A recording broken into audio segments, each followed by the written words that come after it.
भारत में आजकल ज़्यादातर यूज़र मोबाइल फ़ोन का इस्तेमाल करते हैं। मोबाइल फ़ोन यूज़ करने के लिए आपके पास डेटा भी होना चाहिए, कॉलिंग रिचार्ज भी होना चाहिए, अगर आप एसएमएस भेजना चाहते हैं तो उसका भी रिचार्ज होना चाहिए। आजकल जितनी भी बड़ी टेलीकॉम कंपनीज़ हैं ना, वो एक ही रिचार्ज प्लान में आपको तीनों बेनिफिट्स ऑफर करती हैं, लेकिन उसका प्राइस भी ज़्यादा होता है।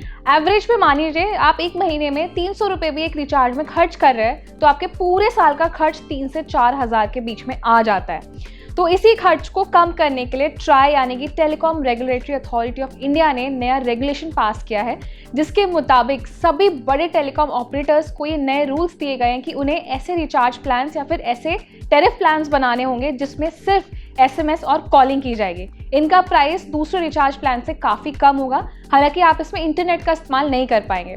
तो ये स्पेशली उन यूज़र्स के लिए अच्छा है जो ज़्यादातर 2 सिम का इस्तेमाल करते हैं। मान लीजिए कि आपको कभी कभी इंटरनेट का इस्तेमाल नहीं करना है, आपके घर में वाईफाई है, आप ऑफिस में इंटरनेट का इस्तेमाल करते हैं और आपको लगता है कि यार हर महीने ना ये 200-300 रुपये खर्च करना ज़रूरी नहीं है, या फिर आपने अपने एक फ़ोन में डेटा रिचार्ज कराया और आपको कॉलिंग और एसएमएस के लिए अलग से सर्विसेज चाहिए, तो आप अपने दूसरे सिम कार्ड को एक्टिव रखने के लिए, उससे कॉलिंग या एसएमएस भेजने के लिए ये रिचार्ज कराकर रख सकते हैं। सो बेस्ट पार्ट ये है कि आपको दोनों सिम कार्ड्स में अलग अलग महंगे रिचार्ज नहीं कराने पड़ेंगे। जैसे मान लीजिए कि अगर आप एक सिम में 300 का रिचार्ज कराते हो तो आपको दूसरे सिम में भी इतने का ही रिचार्ज कराना पड़ता होगा। मैं आपको एक एवरेज बता रही हूँ। तो इसमें फ़ायदा ये होगा कि एक सिम कार्ड में आप डेटा, कॉलिंग, एसएमएस का इस्तेमाल कर सकते हैं या फिर सिर्फ डेटा का इस्तेमाल कर सकते हैं, और दूसरे सिम कार्ड को आप एक्टिव रख सकते हैं जिसमें आपको कॉलिंग और एसएमएस सर्विस दी जाएगी, लेकिन बहुत ही अफोर्डेबल प्राइस में।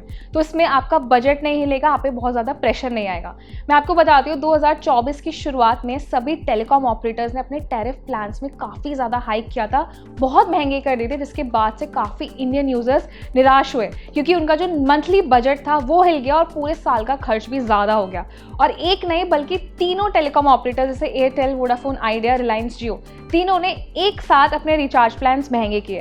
हालांकि उसके बाद जो बीएसएनएल की सर्विसेज है वो काफ़ी स्ट्रांग हुई, बहुत से यूज़र्स ने बीएसएनएल पे सिम पोर्ट किया, लेकिन भारत में अभी भी ऐसी जगहें हैं जहाँ पे बीएसएनएल का नेटवर्क आता ही नहीं है या फिर ठीक तरीके से काम नहीं करता है। तो यूज़र्स को मजबूर होकर ना ऐसे टेलीकॉम ऑपरेटर्स के रिचार्ज प्लान्स कराने पड़ते हैं। लेकिन अच्छी चीज़ ये है कि सरकार ने अब इस पर होल्ड पाया है और आपको बेनिफिट देने के लिए एक नया रेगुलेशन जो पास किया है जिसमें आपको अफोर्डेबल रिचार्ज प्लान्स दिए जाएंगे। तो इससे आप इंटरनेट नहीं इस्तेमाल कर पाएंगे, लेकिन एटलीस्ट कॉलिंग के लिए आपके पास इतना रिचार्ज बैलेंस रहेगा कि आप बहुत ज़्यादा पैसे खर्च किए बिना भी अपने फ़ोन से आराम से कॉलिंग कर पाएंगे, एसएमएस भेज पाएंगे। तो मुझे लगता है ना ये रेगुलेशन पास होना बहुत ज़्यादा ज़रूरी था, और मुझे लगता है कि बहुत सारे टेलीकॉम यूज़र्स के लिए ये एक रिलीफ भी होगा। साथ ही में जितने बड़े टेलीकॉम ऑपरेटर्स हैं जिनका सब्सक्राइबर बेस कम हुआ है रिचार्ज प्लान महंगे होने की वजह से, शायद मे बी इस न्यूज़ के बाद या नए रेगुलेशंस के बाद उनका जो सब्सक्राइबर बेस है वो वापस आ जाए और यूज़र्स पहले की तरह कम प्राइस में सारे बेनिफिट्स का फ़ायदा उठा पाए। तो आपको क्या लगता है, ट्राई की तरफ से जो नया रेगुलेशन पास किया गया है, क्या इससे एक्चुअली हम आम यूज़र्स को फ़ायदा मिलेगा? तो अपने एक ओपिनियन हमें कमेंट सेक्शन में ज़रूर दें। साथ ही ये वीडियो उन लोगों के साथ शेयर करें जो हमेशा इस बात को लेकर क्रिप करते हैं, परेशान रहते हैं कि यार रिचार्ज कराना कितना महंगा हो चुका है।